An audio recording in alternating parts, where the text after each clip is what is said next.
Obrigada pelo apoio à rede Sun Life de televisão.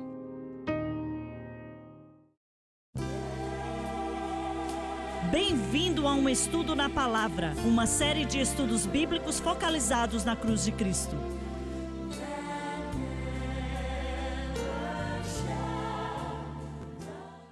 Bem-vindo hoje ao Estudo na Palavra. Eu sou o evangelista Jimmy Swaggart com Lauren Lawson, John Rosenstern, Dave Smith e o Dr. Don Paul Gray.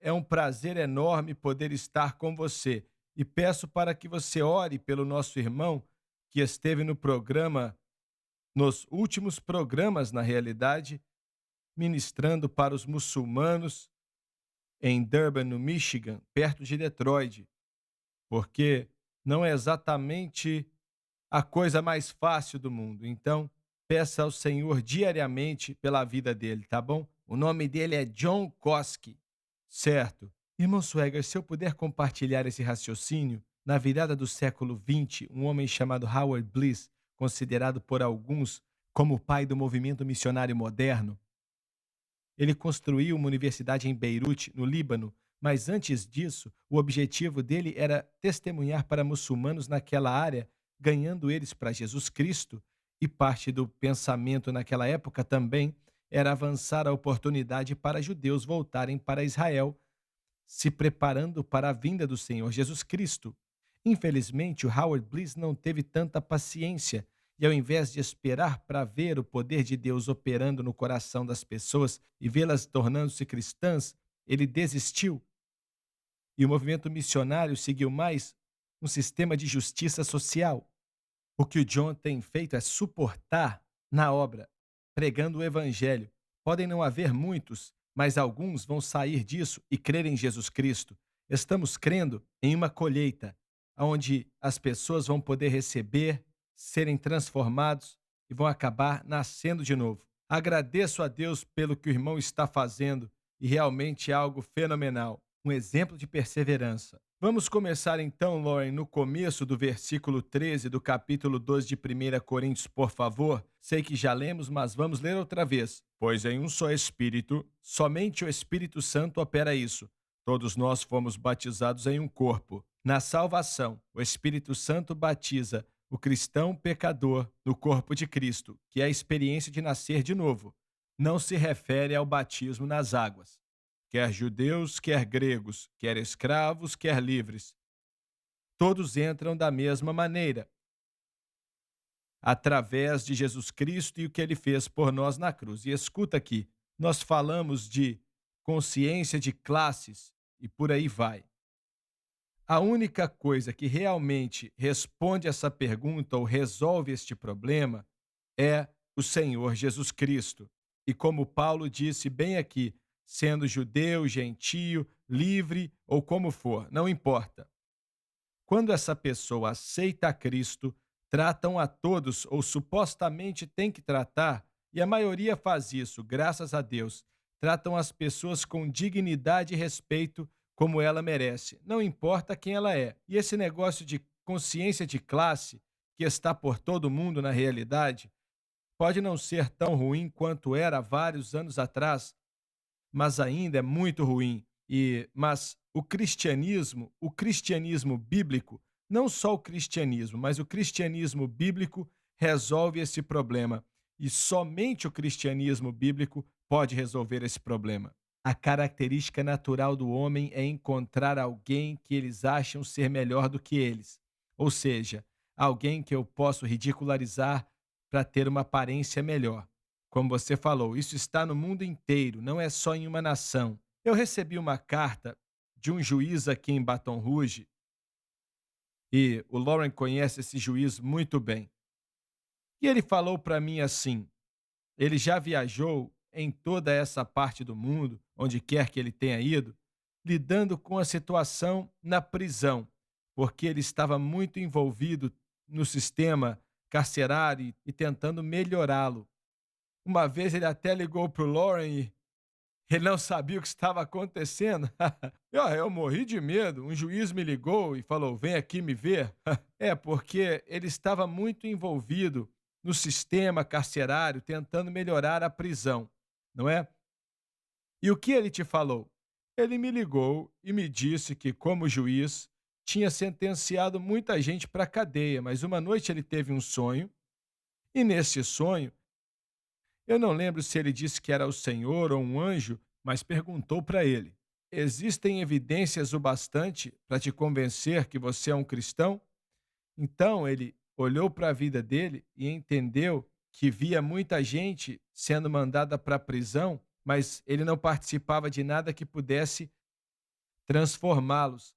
Então, na época, ele se envolveu com um grupo carcerário bem grande, começou a ir na prisão e foi ali, enquanto ele ia, que ele começou a ver evidências do nosso ministério, na realidade, aqui do Centro Familiar de Adoração, e eu era líder do Ministério de Prisões na época, e tivemos um número alto de instituições, estávamos em umas 11, 12 instituições no estado e com programas semanais. As pessoas estavam sendo salvas e ele escutava falar daquilo, escutava falar daquilo. Ele ligou para o escritório, um juiz do distrito, eu desci até o tribunal, eu fui até esse escritório gigantesco que ele tinha, peguei um terno emprestado para ir até lá e ele ele me perguntou, era a história dele, né? Ele disse: "Olha, onde eu vou nas cadeias, escuto falar do que você está fazendo. O que você está fazendo?" E eu falei para ele: "Estamos pegando as escrituras, abrimos uma Bíblia toda semana, em programas diferentes, onde quer que estejamos, em o culto de ensino ou de maneira evangelística, e pregamos o evangelho." E ele falou: "Só isso? Que livro você usa?" E eu falei: "Somente a Bíblia. É o que usamos." Porque ele estava com um grupo que instruía muita gente. É claro que isso tudo tem o seu lugar e tal, mas víamos vidas ser transformadas. E era isso que ele estava vendo e perguntou: "O que você está fazendo?" Porque ele queria copiar aquilo, queria fazer o que estávamos fazendo, porque enquanto ele estava nas cadeias, ele estava vendo. Lembro que ele chegou a falar na época que era como se você estivesse reorganizando as cadeiras no Titanic. É verdade. Ele e um outro juiz na cidade, não vou falar o nome deles, mas o outro juiz era o cara que sempre falava isso. E esse outro juiz tinha pegado isso dele, mas os dois ficaram muito interessados. Tinha um outro juiz envolvido também, mas os dois se envolveram no ministério nas cadeias e depois um acabou saindo. Mas eu disse: estamos apenas seguindo as Escrituras, pregando o Evangelho em cultos evangelísticos, nos cultos de ensino, seguimos um Evangelho como Marcos, Lucas, João, Mateus ou uma epístola, e demora uns 3 anos para ler tudo, porque fazemos isso uma vez por semana, mas lemos o Evangelho e treinamos, e é isso que fazemos. Aí ele disse: "Bem, tem outra coisa que eu possa fazer?" E eu falei: "Você tem que arrumar uma Bíblia e ser cheio do Espírito Santo." Aí ele falou: "O quê?" Aí eu falei: "Você tem que ser cheio do Espírito Santo, precisa do batismo com o Espírito Santo para te ajudar a ministrar, te ajudar a penetrar nos corações duros como esses homens vivem." E eu ministrei para os homens na prisão de 87 a 99 nas prisões. Eles estão prontos na maioria das vezes porque a vida os quebrantou para receber o evangelho. Existem muitos também que são durões. O crime, a dor e o pecado dominou a mente deles e somente o poder do Espírito Santo pode penetrar, tocando aquela vida, aquele coração e aquela mente. E eu disse: pegue uma Bíblia, pregue a palavra de Deus, seja cheio do Espírito Santo e entre nessas arenas. E eu disse: não é uma ciência de avião, é apenas o Evangelho. Creia que existe poder no Evangelho e a palavra nos ajuda. 3 semanas depois, ele foi batizado com o Espírito Santo. Eu dei a ele um livro do ministério, o que sempre vendemos. Falei daquilo e ele nunca saiu da igreja presbiteriana dele, mas ele continua a ser um bom homem, tentando fazer o que pode, pelo menos até que eu me lembro. Ele me escreveu uma carta e disse que tinha viajado por todo o sul, resolvendo, fazendo reformas de cadeia, e disse que usa a nossa igreja como exemplo. E eu não sabia do que ele estava falando, e continuei lendo a carta. E ele disse: em sua igreja você tem pessoas brancas, negras, morenas, amarelas, ricas, pobres, altos, baixos, estudados, que não estudaram. É assim que a igreja deve ser. Todos são bem-vindos. Não é uma questão de, só tem ali um grupinho pequeno. Não, ele disse: se você não se importar, quero continuar usando sua igreja. Ainda bem que ele fez aquilo. Isso foi há anos atrás, não sei o que ele está fazendo hoje, talvez tenha se aposentado. De qualquer maneira, Paulo deixou bem claro aqui, e é, o judeu e o gentio, não importa quem era, certo? E os benefícios que são mencionados aqui, eu não acho que lemos a última parte, mas ainda não, mas vamos ler daqui a pouco. Então, os benefícios que existem nesse momento, todo cristão tem que olhar de perto para o que eles são. Pois quando você vê o que a cruz trouxe para a sua vida, e esse é o lugar de onde começamos, isso traz o cristão para uma união com Cristo que precisa acontecer primeiro, antes que todos os benefícios possam acontecer. Você se une a Cristo, é batizado em Cristo. E se você é batizado em Cristo, então você também é batizado em sua morte.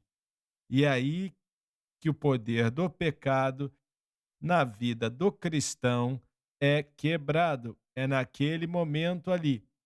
Todo erudito que vale a pena ler concorda que é ali que o poder do pecado é quebrado. Quando a pessoa nasce de novo, se une a Cristo, é batizada em Cristo e em sua morte. Isso explica, então, o fim do domínio do pecado.